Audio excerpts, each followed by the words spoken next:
स्वागत है आप सभी लोगों का। उम्मीद करता हूं कि आप सभी की प्रिपरेशन स्टार्ट हो चुकी होगी। हम आज बात कर रहे हैं AEGWSSB एंड GMB की। काफ़ी सारे लोग हैं जो पहली बार प्रिपरेशन के फील्ड में उतरे होंगे, तो आज की जो हमारी वीडियो है ये उनके लिए ज़्यादा इंपॉर्टेंट है। काफ़ी सारे लोगों का मुझे मैसेज आ रहा था कि सर किस पॉइंट पे फोकस करें, क्योंकि सिलेबस इतना ज़्यादा वाइड है कि पूरे सिलेबस को डिटेल में कवर करना थोड़ा सा मुश्किल है। अगर आपने जल्दीबाजी में कवर कर भी लिया तो क्या वो मार्क्स में कन्वर्ट हो पाएगा, ये भी एक क्वेश्चन मार्क्स है। तो आज हम थोड़ा सा समझने की कोशिश करेंगे कि सिलेबस की वो कौन सी एरिया है जहां पे आपको फोकस करना चाहिए, जहां से क्वेश्चंस बनते हैं। और काफ़ी सारे लोग अभी भी बुक्स के बारे में पूछ रहे थे, तो मैं लास्ट में वो स्लाइड दिखा दूंगा पुराने वाले वीडियो का, जो मैंने जिसमें बुक्स के बारे में हमने डिटेल में डिस्कस किया हुआ है। अगर आप मेरे चैनल पे पहली बार आए हो, नए हो, तो चैनल को सब्सक्राइब कर लीजिए और ये मेरा टेलीग्राम चैनल है, इसको ज्वाइन कर लीजिए। आगे जो भी वीडियो मैं बनाऊंगा उसकी PDF आपको यहाँ पे मिल जाएगी। ये टेलीग्राम ग्रुप है जिस पे आप अपने क्वेश्चन डाउट डिस्कस कर सकते हो आपस में। बाकी आप मुझे इंस्टाग्राम, फेसबुक, ट्विटर, इन सारे प्लेटफॉर्म से जुड़ सकते हैं। चलिए वीडियो को शुरू करते हैं।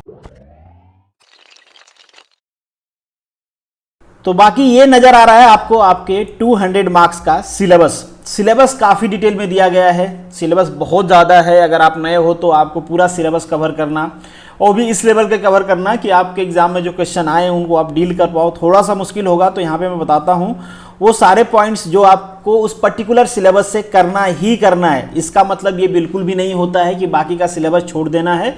जितना मैक्सिमम पॉसिबल हो आप मैक्सिमम करें, बट जो पॉइंट्स यहाँ पे हाईलाइट्स किए गए हैं उन पे आप जरूर फोकस करें।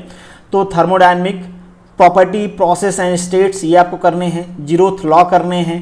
प्रॉपर्टी ऑफ प्योर सब्सटेंसेस करने हैं, इनसे क्वेश्चंस पूछे जाते हैं। इससे पहले आपके RTO एग्जाम में ये नहीं था, तो शायद आप लोगों ने इसको नहीं पढ़ा होगा। फर्स्ट ऑफ थर्मोडायनेमिक पहले भी आप लोगों ने पढ़ा होगा। फर्स्ट ऑफ थर्मोडायनेमिक दोनों करना है, for close system and for open system. बाकी आपको सेकेंड लॉ करना है। सेकेंड लॉ बहुत इंपॉर्टेंट है। सेकेंड लॉ से जो जनरली क्वेश्चन पूछा जाता है वो थ्योरेटिकल भी हो सकता है, न्यूमेरिकल भी हो सकता है, और एफिशिएंसी या COP निकालने के लिए मोस्टली क्वेश्चन आपसे पूछते हैं। तो एक दो क्वेश्चंस आप जरूर प्रैक्टिस कर लेना ताकि आपको पता चल जाए कि COP कैसे निकालते हैं। कई बार क्या होता है कि COP दिया रहता है, कहते हैं रिवर्स कर देंगे तो एफिशिएंसी क्या होगी। कई बार आपको डेटा दिया गया रहता है, पूछता है, तो आप एक बार क्वेश्चन प्रैक्टिस जरूर कर लेना। चांसेज होता है यहाँ से क्वेश्चन आपसे पूछा जाए। नेक्स्ट जो पॉइंट है आपकी क्लैसियस इनइक्वालिटी, बहुत चांसेस होता है क्लैसियस इनइक्वालिटी और इन टॉपिक को रिलेट करके आपसे क्वेश्चंस पूछते हैं, तो आपको दोनों आने चाहिए। बाकी आइसेंट्रोपिक एफिशिएंसी जो होती है ना, कंप्रेशर, टरबाइन, नोजल, इनकी एफिशिएंसी फाइंड आउट करने के लिए आपसे पूछता है। सिंपल क्वेश्चंस यहाँ से भी बनते हैं, न्यूमेरिकल भी आ सकता है, थ्योरेटिकल भी पूछते हैं, कभी कभी कंपैरिजन पूछ लेते हैं वो, तो जरूर पढ़ लेना आप, इंपॉर्टेंट है ये पॉइंट्स।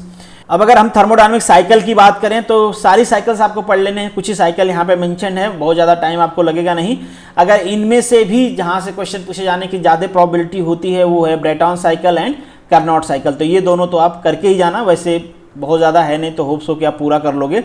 बाकी हीट ट्रांसफर की बात करें तो जो आपका मोड होता है, मोड ऑफ हीट ट्रांसफर, तीनों मोड आपका बेसिक क्लियर होना चाहिए, क्वेश्चन वहाँ से आते हैं।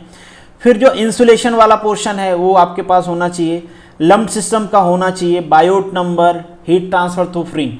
ये ऐसे पॉइंट्स हैं जहां से क्वेश्चन पूछे जाने की थर्मोडायनेमिक्स में सबसे ज़्यादा प्रोबेबिलिटी होती है। इसके अलावा डायमेंशनलेस नंबर है वहां से भी क्वेश्चन आता है, बट अगर कंडक्शन वाला पोर्शन हम देखें तो उसमें यहाँ से क्वेश्चन आने की प्रोबेबिलिटी होती है।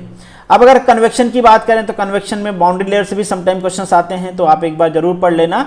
यहाँ पे सबसे ज़्यादा इंपॉर्टेंट होता है डायमेंशनलेस पैरामीटर जो होते हैं, और वो किस तरीके से कन्वेक्शन हीट ट्रांसफर से रिलेट करते हैं, कहाँ पे फोर्स कन्वेक्शन होगा, कहाँ पे फ्री कन्वेक्शन होगा, रिलेशंस क्या होता है आपस में डायमेंशनलेस नंबर का, तो उससे क्वेश्चंस आता है, जरूर कर लें।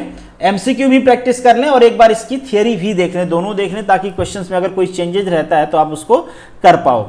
यहाँ पे मैंने कुछ ऐसे टॉपिक भी एक्सक्लूड कर दिए हैं जहाँ पे मुझे लगता है कि इस टॉपिक से क्वेश्चन आ तो सकता है, बस उस टॉपिक को करना थोड़ा सा डिफिकल्ट है या ज़्यादा टाइम टेकिंग है। तो मेरे हिसाब से आपको आसान वाला टॉपिक पहले कर लेना चाहिए, जहाँ से सेम क्वेश्चंस आने की प्रोबेबिलिटी है, मतलब दोनों जगह से इक्वली प्रोबेबिलिटी है, तो आसानी होगी कि कम टाइम दे के आप कम मेहनत करके क्वेश्चन स्कोर कर पाओगे। और कुछ टॉपिक ऐसे हैं जहाँ से क्वेश्चन आ सकते हैं, बट उनको करने के लिए आपको ज़्यादा टाइम भी देना पड़ेगा। अगर वहाँ से क्वेश्चन आते हैं तो गलत होने की भी प्रोबेबिलिटी बढ़ जाती है, इसलिए मैंने उनको यहाँ पे एक्सक्लूड किया हुआ है। जैसे ये बाउंड्री लेयर है, यहाँ से भी क्वेश्चंस आता है, बट चांसेज होते हैं कि क्वेश्चंस ऐसे आएंगे, या तो लेंदी होंगे, या तो आप गलत करोगे, या तो आपको सीखने में टाइम देना पड़ेगा, इसलिए मैंने उनको यहाँ पे इंक्लूड नहीं किया हुआ है। फ्लूइड मैकेनिक्स का बहुत बड़ा पोर्शन इन्होंने ऐड किया है, एक्सपेक्ट भी करते हैं हम लोग कि काफ़ी ज़्यादा क्वेश्चंस रहेंगे यहाँ पे फ्लूइड मैकेनिक्स के।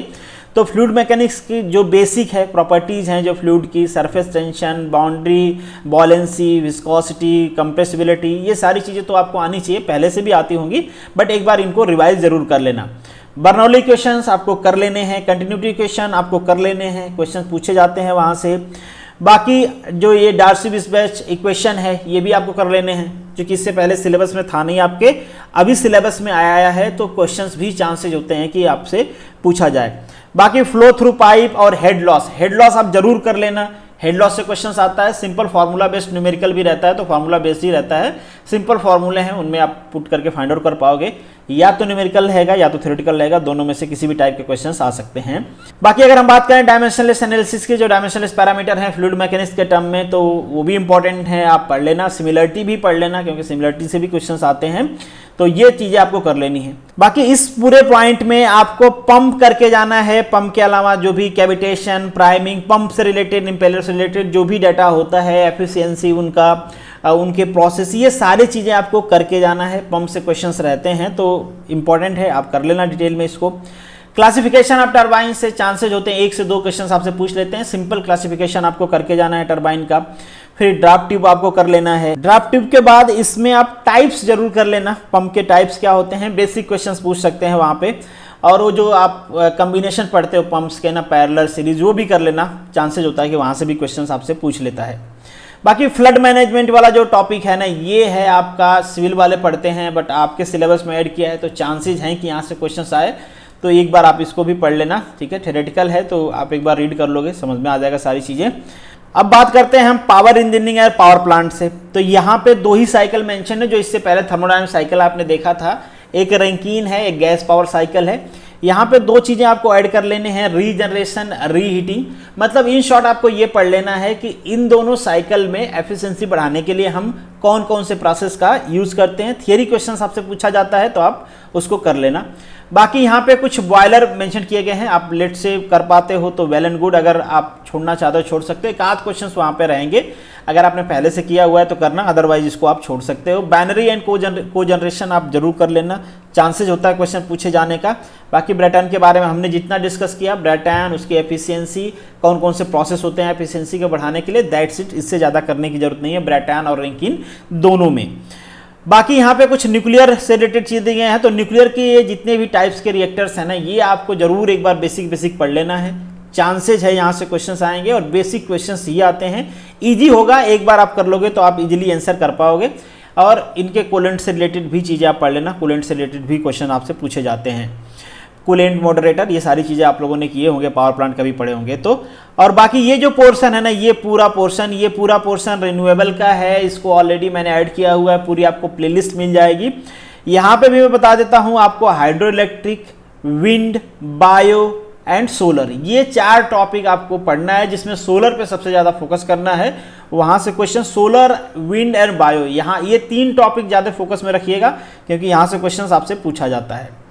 अब हम बात करते हैं जो आपकी एनर्जी इकोनॉमिक्स है, तो इसमें बेसिकली ये जो पूरा पोर्शन है, यहाँ से आप पोल्यूशन कंट्रोल टेक्नोलॉजी, ये जो वेस्ट मैनेजमेंट है, ये वाला कर लें, that's it.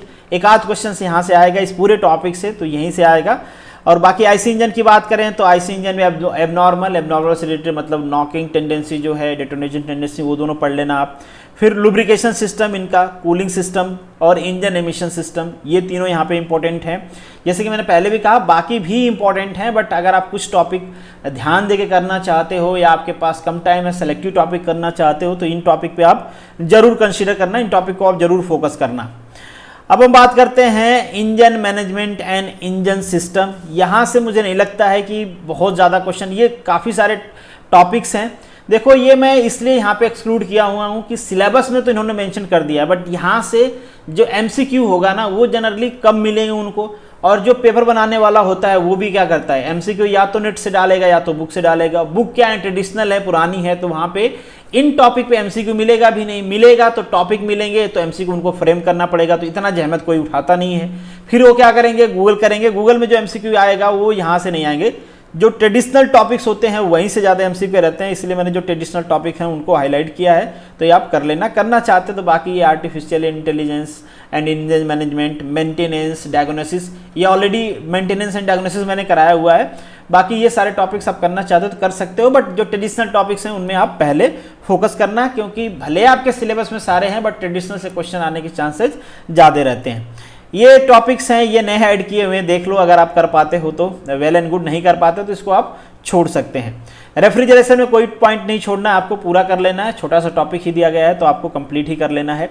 Strength of material की बात करें तो हुक्स लॉ आपको करना है, मोहर्स करना है, आपको shear force and bending moment diagram करना है, बेंडिंग इन बीम करना है, मतलब थियरी, और इसका स्ट्रेसेस करना है कंपलसरी, क्योंकि इससे क्वेश्चंस आते हैं। बाकी आगे आपको डिफ्लेक्शन इन बीम कर लेना है, फिर torsion stresses in the shaft कर लेना है। शाफ्ट इन सब में सबसे ज़्यादा इंपॉर्टेंट है, बहुत ज़्यादा क्वेश्चन पूछे जाते हैं, और बेंडिंग भी इंपॉर्टेंट है, बट बेंडिंग से ज़्यादा इंपॉर्टेंट है यहाँ पे शाफ्ट। तो शाफ्ट वाला पोर्शन आप जरूर कर लेना, इंपॉर्टेंट है, बहुत हाई प्रोबेबिलिटी होती है क्वेश्चन आए।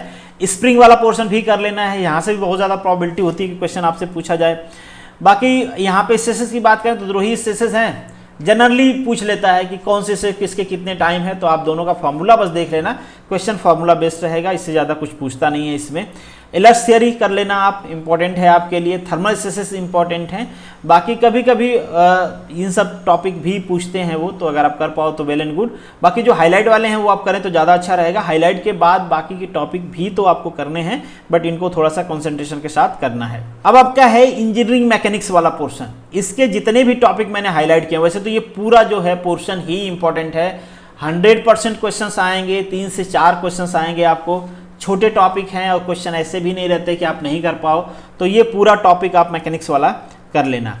कैनेमेटिक्स या फिर थियरी ऑफ मशीन की हम बात करें तो degree of freedom, mobility, Grashof law, question chances होते हैं आए कैम से, गियर, ट्रेन, गवर्नर, फ्लाईव्हील, ये सारे क्वेश्चन तो आपको करना है। बैलेंसिंग देखो आप कर पाते हो तो वेल एंड गुड, बैलेंसिंग से चांसेस कम होता है कि ऑब्जेक्टिव क्वेश्चन पूछें वो, बट ये जो टॉपिक मैंने अभी काउंट किया है ये इंपॉर्टेंट है, ये तो आपको करने हैं। इंजीनियरिंग मटेरियल की बात करें तो इंजीनियरिंग मटेरियल में आप हीट, यहाँ पे जो हीट ट्रीटमेंट वाला है, फेज डायग्राम है, फेज डायग्राम और हीट ट्रीटमेंट दोनों मैंने भी कराए हुए हैं। इंजीनियरिंग मटेरियल का एलॉइंग एलिमेंट भी मैंने कराया हुआ है, आप चाहो तो वहाँ से भी कर सकते हो, इंपॉर्टेंट क्वेश्चंस कराया हुआ है। बाकी जो क्वेश्चंस यहाँ पे हाईलाइट किएंगे, कुछ मैकेनिकल कुछ मटेरियल प्रॉपर्टी हैं, ये आप कर लेना, क्योंकि इनसे क्वेश्चन बनता है आपके एग्जाम में, 2 से 3 क्वेश्चन तो मटेरियल प्रॉपर्टी से रहेंगे, पर्टिकुलर ये जो टॉपिक है आपका इंजीनियरिंग मटेरियल वाला। नेक्स्ट जो पॉइंट है आपका फेलियर थियरी आपको पढ़ना है फटीग के द्वारा, और जो एस एन डायग्राम होता है वो भी आपको पढ़ना है, एंड्योरेंस एंड फटीग लिमिट, ये सारी चीज़ें पढ़नी है। और एसडीटी, ये नॉन डिस्ट्रक्टिव टेस्टिंग, ये भी पढ़ना है, इससे भी क्वेश्चन पूछा जाता है।